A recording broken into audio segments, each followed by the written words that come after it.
Hi, everyone. How y'all doing tonight? Yeah. My name is Daiela. Before we begin, I would love if everyone could just find a comfortable posture that feels engaging in your seat. And together, we're going to take a deep breath. So, inhale and exhale. Let's do that one more time. Inhale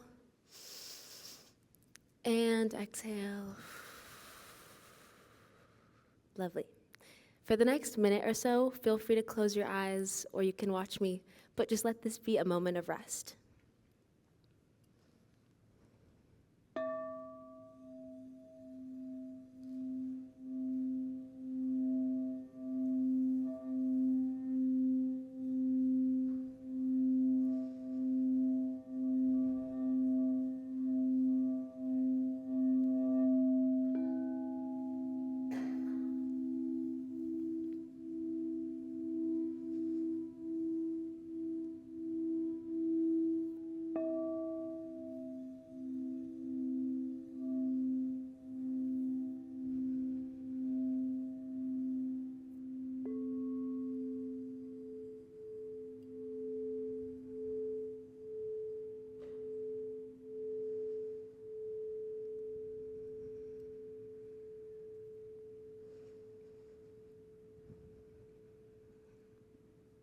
Awesome. How did that feel for you?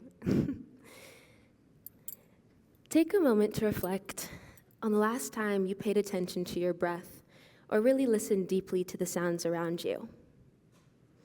As a musician, I've always found it so fascinating how sound has this way of revealing patterns when you listen closely enough. How sound unfolds with layers of harmonies and rhythms and can bring out a multitude of emotions. As a musician, this has been something that I've experienced, and also, as I've grown up, I've learned that these rhythms aren't just musical, but they also shape how I understand my own body and my life. A few years ago, I noticed myself getting severely depressed, but only for a week or two at a time. At some point, every month, I suddenly felt disconnected from the things that usually brought me joy, and honestly, I felt very unsafe in my own body. I would doubt everything, my abilities, my relationships, my creativity, and it was really hard to understand this inconsistent sadness, which built up a lot of frustration, confusion, and distrust in myself. After months of journaling symptoms and emotional crash-outs, I met a doctor who introduced me to a diagnosis called premenstrual dysphoric disorder, otherwise known as PMDD. PMDD is a severe sensitivity to the normal hormonal shifts that occur before menstruation. It causes intense depression, anxiety, fatigue, and emotional dysregulation during the luteal phase of the menstrual cycle. So it all started to make a bit more sense. I was only depressed for the 2 weeks before my period. And for the first time, I was able to understand these changes as biological inconsistencies instead of personal failures. So I started to listen deeper to my body, to my emotions, to the rhythms of it all. I became amazed at my body's ability to give me a signal that something was off, offering me a moment to adjust my routine and take better care of myself. I learned to let my emotions be information and not emergencies. And this listening looks different for everyone. For me, it means slowing down, to meditate, to journal, and sit through those uncomfortable feelings long enough to know what they're really asking of me. In doing more research about PMDD, I learned something that completely changed how I understood cycles. Men and women operate on fundamentally different biological clocks. I'll refer to them here as male and female hormonal cycles. So, male hormonal cycles are 24 hours long. Testosterone rises and peaks in the morning and drops at night. It mirrors the sun, rising, peaking, setting, and resets every single day. Very consistent. Female hormonal cycles, on the other hand, move through a roughly 28-day phase, mirroring the lunar calendar. So one moon cycle is approximately 28 days, and so too is the female hormonal cycle. Each month, the body prepares for the possibility of creating life, and when that possibility passes, it shifts to rest, repair, and begin again. Estrogen, testosterone, and progesterone flow through 4 distinct phases, each carrying unique emotional, energetic, and physiological qualities. It's been really helpful for me to compare these 4 phases to the Earth's 4 seasons as like a personal framework for understanding my body.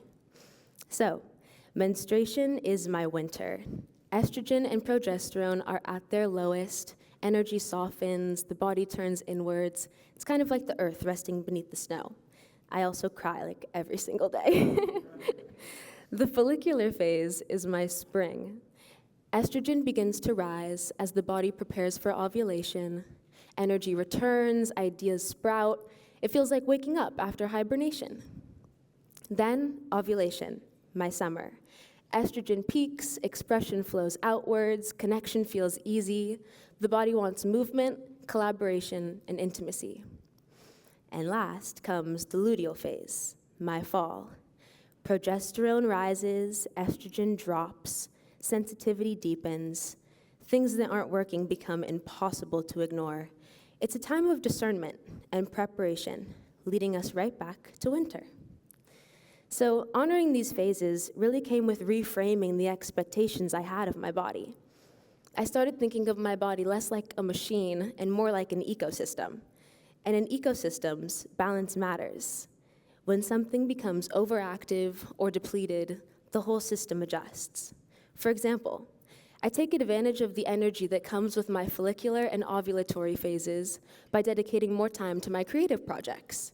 And in my luteal and menstrual phases, I prioritize sleep and restoration. I've learned that my fluctuation is not dysfunction. This made me look outwards, too, at the systems we live in and how little they honor these natural cycles. So this 9-to-5 grind that's really built around the solar clock, for me, someone who cycles alongside the moon, it just doesn't feel very natural. So I've learned how to create practical space within this modern world. I eat in ways that support each phase of my cycle, prioritizing iron-rich foods and warmth during menstruation, lighter, more energizing meals when estrogen is higher, and protein and complex carbs during the luteal phase. I also deliberately choose movements that match my hormonal capacity instead of forcing consistency where it doesn't exist. Learning to treat my body this way has truly transformed me. As a partner, a student, a musician, a daughter, and whether I'm leading sound baths or recording albums, this lifelong process of listening continues to guide every project I bring into the world. And I definitely don't have it all figured out yet, but having this framework has helped me be kinder to myself and honor my role as caretaker of this body. Self-care and world care aren't separate. They're reflections of the same awareness. And that's what I really hope to awaken in you today. An understanding that our mind, body, and the environments we move through are deeply, deeply interconnected.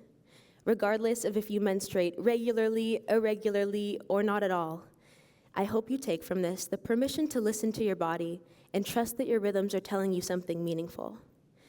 We're living in a time of constant conflict, overstimulation, and pressure, and just being human on top of all of that can be hard.